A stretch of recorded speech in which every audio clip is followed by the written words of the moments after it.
আসসালামু আলাইকুম, সবাই কেমন আছেন? আশা করছি সবাই খুব ভালো আছেন। তো আজকে তাপমাত্রা সবথেকে থেকে হাই লেভেলে খুবই বেশি আছে। তো সবাই তো দেখলাম ফেসবুকে ইউটিউবে যে ডিম বেজে ভাইরাল হয়ে যাচ্ছে।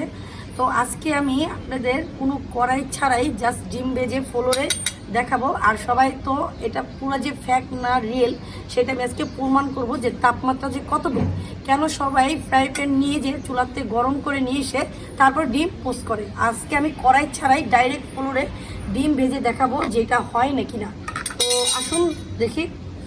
এই যে আমি এখানে একটু পরিষ্কার করে নিচ্ছি, আর এই তো তেল দিয়ে দিচ্ছি।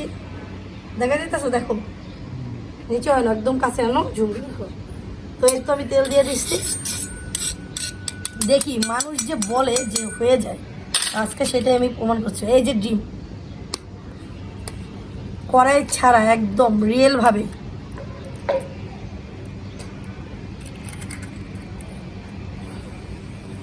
কেন সবাই কড়াইতে নিয়ে এসে যে ডিমটা ভাজে তোমার পুরো গরম করে না মানুষকে বোকা বানায় দেখায় যে কি রোদের তাপ ডিম হয়ে যায়।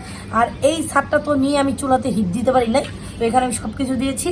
তো এই যে দেখতেছে, দেখো আজকে প্রমাণ হয়ে যাবো। তো এই ভিডিওটা কোনো কাট ফিট বা কোনো কিছু হবে না, ডাইরেক্টলি থাকবে।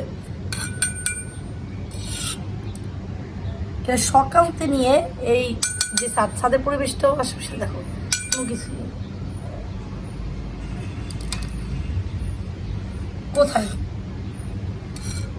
মানুষের কড়াই ফ্রাই প্যানের সাথে দেওয়ার সাথে সাথেই তোমার পুরো চারদিক দিয়ে সাদা হয়ে যায়। দেখো তো কোনো সাদা হয়েছে, কোনো রিয়েল হয়েছে? দেখো ফ্রাই প্যান আনার সাথে সাথে কি একটা মানুষকে বোকা বানানোর পদ্ধতি শিখেছে যে ফ্রাই প্যান দেওয়ার সাথে সাথে ভাইরাল ডিম। দেখো এবার দেখো, দেখছো কোনো আশেপাশে সাদা হয়েছে? দেখো এবার দেখো, যেমনটা তেল আর যে ডিমের মিশ্রণ পুরাই একদম ওরকম। জাস্ট মানুষকে এটা আমি বলবো, এক মানুষ এটা বিনোদন পাওয়ার জন্য, ভাইরাল হওয়ার জন্য একটা বোকার মানে বানানোর মানুষকে কুশল, আর কিছু না। কি এবার দেখো, তুমি দেখো, তুমি বলছো বলো কিছু, তুমি তো বলছো হ্যাঁ হবে। তুমিও দেখো, তুমিও তো আরেক মানুষের মতন বোকা। ফ্লোরটা হাত এভাবে দেওয়া যায় না, আর একটা ডিম আমি তেল দিয়েছি। দেখো যেমন পুরো সাইড দেখছো সাদা হয়েছে, দেখো তুমি।